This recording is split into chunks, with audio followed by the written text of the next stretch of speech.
I was reading on the internet something from Napoleon, as you do. Now, a quote came up. Napoleon allegedly said something along the lines, don't give me a brilliant general, give me a general who can do the average things when all around you is chaos. In other words, just do the ordinary things in extraordinary conditions and you'll be a genius. What does that mean to you and me? It means Napoleon was maybe a good English teacher. No, he couldn't have been. No, it means to me, just doing the average, just doing the very basics sets you apart from other people. I know this seems counterintuitive. You think you've got to be a brilliant English teacher with brilliant ideas and always super genki. I would say bollocks to that. No, instead, be consistently average, and that's your superpower, certainly my superpower. What do I mean by that? Well, for an English teacher, show up on time. Always show up on time. I think I always do. I think very rare occasions in the last 18 years, probably on a handful of occasions I couldn't make it because of some reason. That's your superpower. Just bloody well show up on time. When you get to a lesson, have something prepared. That's it. And always do that. Do consistency, So have something prepared, show up for lessons, teach age-appropriate material. Don't teach kids business English, and equally don't teach adults children's English, right? This is not rocket science. Actually, rocket science is quite easy apparently. But anyway, I could belabor it. I could go on, but I don't think you need me to. But it really is true. Just doing the basics will set you apart, because a lot of beginners don't even do the big basics, or a lot of people think they have to be flash in the pan, fancy, coming up with always original things.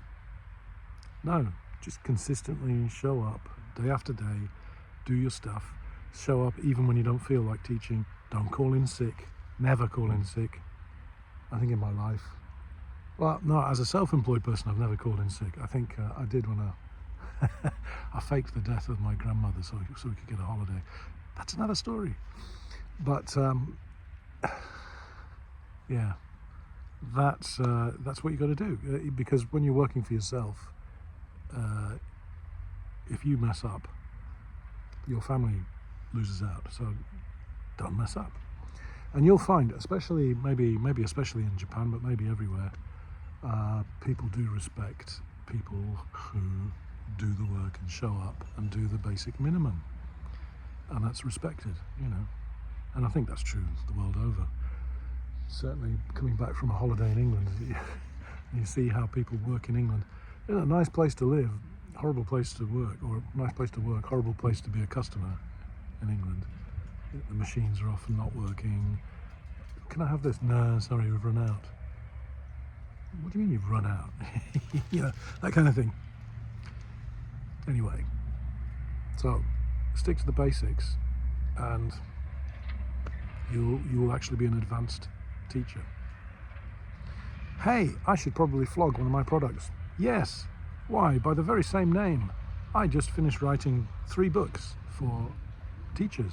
For adults, for beginner and low-level adults, called Free Talk, like this website, Free Talk Basics 1, 2 and 3. Each book has 14 lessons in, and they're self-contained lessons, easy to teach from, and the books are super cheap at the moment. I'll keep them as low as possible for as long as possible, trying to give them a sales boost. So get them from Amazon. I'll put a link in the bottom of this thing, the bottom of this post, and that's my Christmas offering to you. They are really good books, and they will help you teach.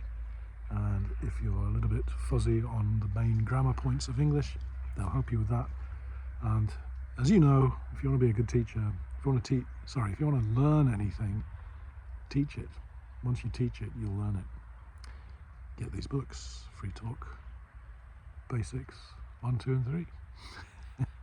Okay, I hope that was all basic enough for you. See you next time. Thanks.